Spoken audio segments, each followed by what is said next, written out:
Hey guys, it's Kaz here, aka Cats and Camera, and today I'm doing my 2018 stats video. Yes, I've made graphs, I've made pie charts, we're going in.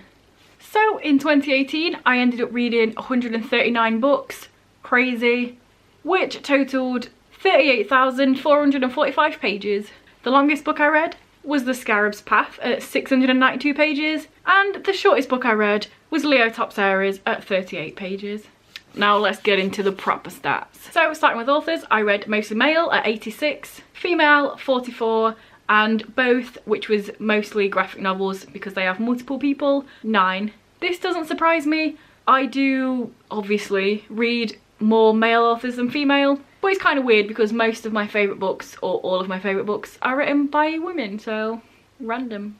That's another little bonus fact for you. Next, going into publishers, obviously I read mostly big publishers, but I did end up reading 24 books from either indie press or self-published authors. It might have been more because some of the books that are not very popular, I couldn't be bothered to go through and look at every single publisher and every single book, but in general it would be around 24. Next, onto ebooks. Out of the 139 books I read 16 sort of e-books. Most of them were actual ebooks, but a few of them were online comics, but it still counts in the e-genre. Next we've got rereads. I reread 14 books, which was amazing because I never reread books, so 14 I feel like is a really good number compared to the 0, which is normally what it is. Next, onto diverse reads. Now this is gender, sexuality, religion, race, illness, you know, all that jazz, just all in one. And 97 of that 139 books did fall into this diverse category, which I think is pretty cool. It's not something that I purposely try and push myself to read diversely. I know some people do. Obviously I read a lot of LGBT books, but it's not something that I actively try and do, if that makes sense. It just happens. And next we go on to genre.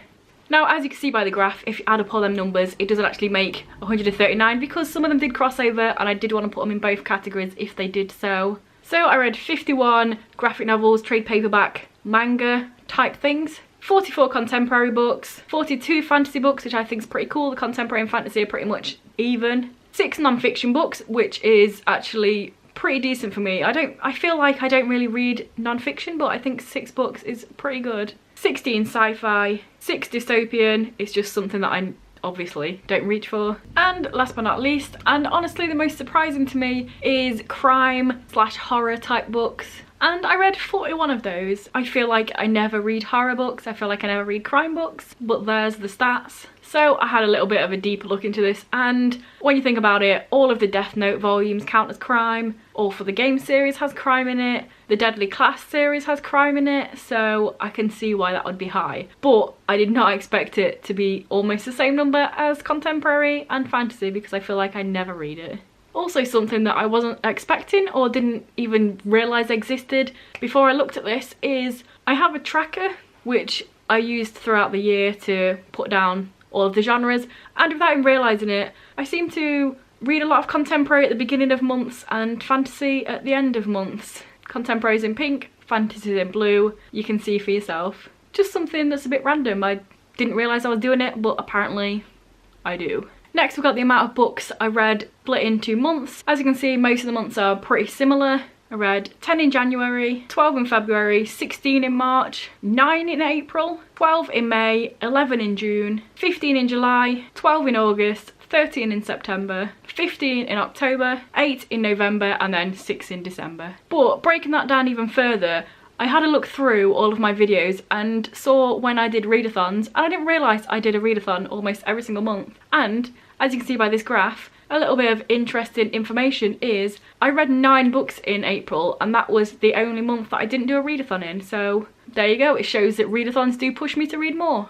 February and July were my TBR bingo months, so that was when I got you guys to pick my TBRs, and I read quite a bit in those. Those were some of the highest, even though February is the month with the least days. And again, March and September I did Emojiathon, which I always go overboard and try and pick books for all of the emojis, and that obviously helps me read more. And of course I read the least in December because Bookmas. But yeah, I thought this was a pretty interesting statistic. I've always said that I don't like doing TBRs unless it's for readathons, but then I did a readathon nearly every month anyway, so, and when I don't do the TBRs, I read less, so having a fixed TBR does help me read more because I want to finish it all. It's like an extra goal on top of your reading challenge for the year goal. And last but certainly not least is star ratings. So I've actually never given out a 1 star on Goodreads. I haven't read anything I hate, 100% hate, which is a good thing, so I don't mind that. I gave 2 stars, 28 3 stars,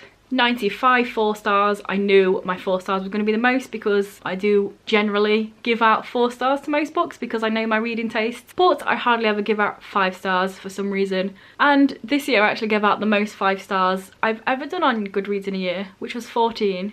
But here's a nice little bonus stat again. 10 of those 14 were rereads. So technically I gave out 4 5 stars, which sounds a bit more like me. So yeah, there we go guys. I hope you enjoyed this video. I enjoyed making all of these really unnecessary pie charts and graphs and pyramids, so I hope you enjoyed the visual too. So let me know down below some of your stats, or if anything I mentioned was surprising to you, shocking, if you knew. Just say some words down below, that'd be cool. If this is your first video by me and you enjoy it, then please check out some of my others, and if you continue to enjoy them, then please subscribe, that'd be awesome. Anyway guys, I'll see you in a few days with another video. Bye.